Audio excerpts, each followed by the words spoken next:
بھٹی صاحب آپ کو لگتا نہیں کہ تھوڑا سہیل افریدی صاحب کو بھی ٹون ڈاؤن کرنا پڑے گا اپنے آپ کو، اور تھوڑا جو ہے وہ ساتھ چلنا پڑے گا؟ جیسی بھی وفاقی حکومت ہے جو بھی ہے، چلنا تو پڑے گا ان کے ساتھ ہی۔ دیکھیے، ایک چیز پہ مجھے لگتا ہے کہ خیبر پختونخوا کو اور خیبر پختونخوا کی قیادت کو اور عمران خان صاحب کو خود بیٹھنا چاہیے، خود بات کرنی چاہیے، خود ساتھ چلنا چاہیے۔ وہ ہے دہشت گردوں کے خلاف آپریشن۔ ٹھیک، دہشت گردوں کے خلاف آپریشن، آخری دہشت گرد تک جانا چاہیے، آخری دہشت گرد ٹھکانے تک جانا چاہیے، کیونکہ یہ باتوں سے ماننے والی نہیں ہے۔ میں دعا کر رہا ہوں کہ یہ دوحہ معاہدہ جو ہے، اس کے بعد استنبول اور اس کے بعد کابل اور اس کے بعد اسلام آباد، یہ سب ٹھیک جائے، لیکن دیکھ لیجئے گا کہ یہ مجھے نہیں توڑ چڑھتا نظر آ رہا کچھ دن بعد پھر سے، کیونکہ پیچھے انڈیا ہے، آگے افغانستان ہے، آگے خارجی ہیں، اور 2600 کلومیٹر کی سرحد ہے، اور پھر اس جو افغانستان میں آدھے ہمارے حق میں، آدھے ہمارے مخالف ہیں، اور صورتحال یہ ہے کہ انہوں نے جو ساؤتھ ایشیا انڈیکس ہے، انہوں نے دعویٰ کیا ہے کہ سراج الدین حقانی کو انہوں نے نظر بند کر دیا، تمام ان کا نیٹ ورک ختم کر دیا، اور وجہ کہ وہ پاکستان سے کوارڈینیشن میں تھے، وجہ کہ وہ شاید پاکستان اس رجیم کو گرا کر ان کو بنانا چاہتا ہے۔ تو یہ صورتحال ہے، بڑی ٹینشن ہے، لیکن اس معاملے پہ ہونا چاہیے۔ اس کے علاوہ کیا کریں وہ یار؟ صوبہ وفاق پیسے ان کو نہیں دے رہا، وفاق ان سے ستیلوں والا سلوک کر رہا ہے، وفاق ان کو کیا، فار ایگزامپل سہیل افریدی نے کل تقریر کی، 3 مطالبے کیے، کیا برا ہے اس میں کہ جو دوحہ مذاکرات ہیں اس میں ہمیں بھی اعتماد میں لیا جائے؟ تو کیوں نہ لیا جائے بھائی، لے لیں، اگر اوپن نہیں تو ان کیمرہ لے لیں۔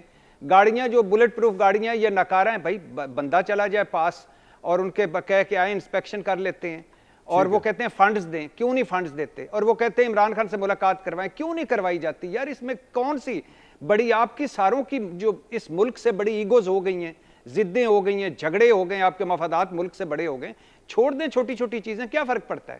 50 بندے نواز شریف صاحب کو ملا کرتے تھے پورے پارٹی کے، زرداری صاحب آتے ہوتے تھے تو من پسند واقعے، من پسند خوراکیں، من پسند ملاقاتیں، تو کرنے دیں یار، آپ کا پوائنٹ آ گیا، کر لیں، کیا کر لیں گے؟ پوائنٹ آ گیا۔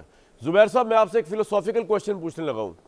دیکھیں، یہ جو تحریک انصاف والے سمجھتے ہیں کہ عمران خان کے ساتھ زیادتی ہو رہی ہے، آپ کو لگتا نہیں کہ آپ تو بہت کلوز رہے ہیں ایک زمانے میں میاں نواز شریف صاحب کے، کہ ان کے ساتھ بھی یہی زیادتیاں ہوئیں؟ اس وقت عمران خان بینیفیشری تھے، آج شہباز شریف بینیفیشری ہے، فرق کیا ہے؟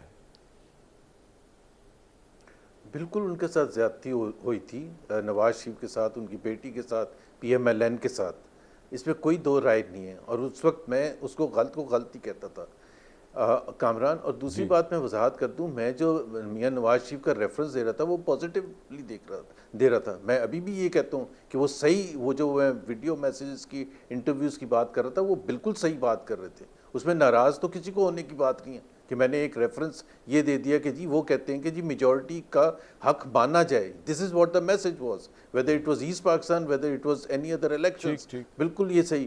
اور دوسری بات یہ ہے کہ میں یہ وضاحت کر دوں پلیز، کہ وہ کہہ رہے تھے کہ یہ آہستہ آہستہ ہوتا ہے۔ 1971 کے بعد مشرف اور ضیاء نے 20 سال حکومت کی، اور باقی 3.5 سال چھوڑ دیں وہ صرف پی ٹی آئی کے تھے، باقی کون تھا؟ پی ایم ایل این، پی وی پی اور فوج۔ تو مطلب جس نے 3.5 سال کی سارا ذمہ داری اس کی ہے کہ وہ آہستہ آہستہ اب ٹھیک کر رہے ہیں۔ مطلب ٹھیک ہے 78 سال کا، 70 سال کا، جب پی ٹی آئی کا وجود ہی نہیں تھا۔ مطلب ساری حکومتوں میں پی ایم ایل این، پی وی پی یا فوج رہی ہے، اور سارا